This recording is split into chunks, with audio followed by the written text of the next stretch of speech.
मोअज़्ज़ज़ तलबा, आज का क्लास है फंक्शंस ऑफ कोलन कायमा। कोलन कायमा का फंक्शंस क्या है?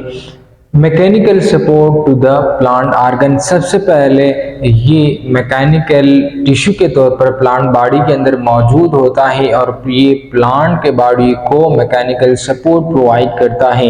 In leaves they are present at the both side of vascular bundle to provide them strength. ये वास्कुलर बंडल के दोनों अतराफ पर मौजूद होता है, जिसकी वजह से ये मैकेनिकल स्ट्रेंथ प्रोवाइड करता है, रिजिडिटी उसको प्रोवाइड करता है और ये उसकी हिफाजत करता है। Now what is vascular bundle, what is vascular tissue?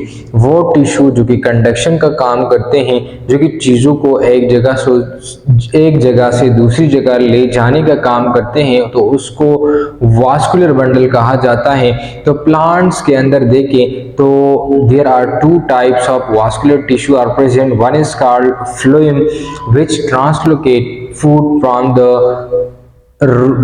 The leaves, क्योंकि फोटोसिंथेसिस लीव्स के अंदर होता है, वहां से फूड की ट्रांसलोकेशन करता है अदर जो rest part of plant body है।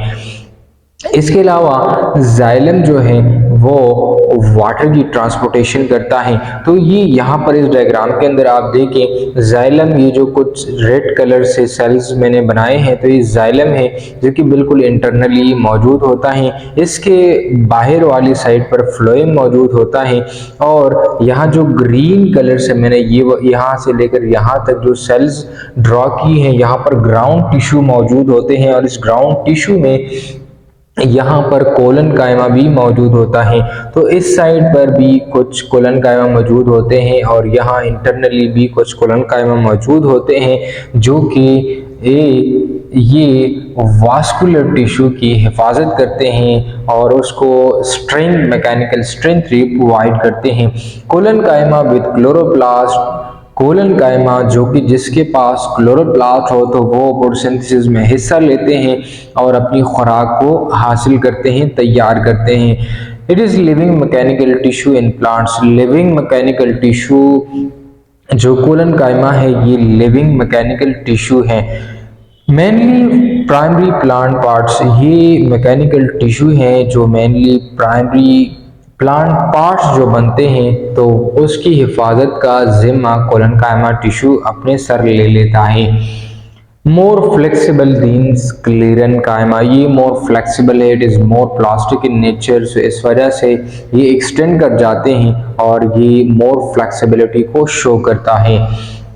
Plant parts can bend without breaking, जो प्लांट के पार्ट्स हैं वो टूटता नहीं है। मिसाल के तौर पर ये मार्बल्स को मैं फोर्स करूँ तो ये टूट जाता है, बल्कि इस तरह कोलन कायमा का टिश्यू नहीं है। जैसे आप देखते हैं कि जब हवा आता है, तूफान आता है, बहुत तेज़ विंड आ जाती है, तो क्या होता है कि प्लांट्स ब्रेक नहीं होता, बल्कि थोड़ा सा इस तरह फैल जाता है, इस तरह बेंड हो जाता है, लेकिन उसके अंदर क्रैक्स नहीं आती, उसके अंदर ब्रेकिंग नहीं आती। तो ये इस वजह से नहीं आता क्योंकि उसके अंदर कोलन कायमा के टिश्यू मौजूद हैं और कोलन कायमा का टिश्यू फ्लेक्सिबल है, इलास्टिक है और ये प्लास्टिक इन नेचर होते हैं।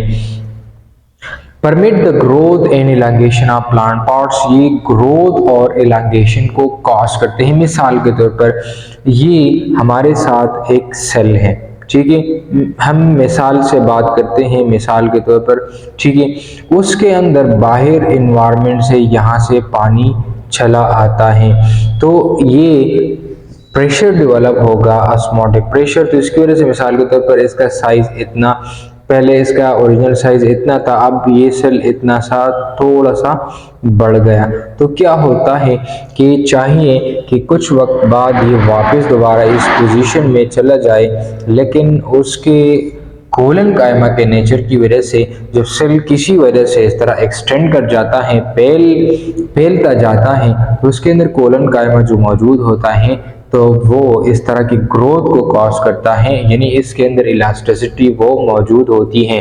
अभी जो वास्कुलर बंडल है तो इसको कहा जाता है वास्कुलर टिश्यू, या इसको वास्कुलर बंडल भी कहा जाता है और इसको कंडक्टिंग टिश्यू भी कहा जाता है। इन तीनों को कलेक्टिवली क्या हम कंसीडर करते हैं? इन तीनों से हम कलेक्टिवली जाइलम और फ्लोएम को कंसीडर करते हैं। Xylem and phloem are collectively called vascular bundle, vascular tissue and conducting tissue. So I hope आपको आज की इस लेक्चर की समझ आ चुकी होगी। कोई सवाल, कोई कंफ्यूजन हो तो आप कमेंट बॉक्स में पूछ सकते हैं।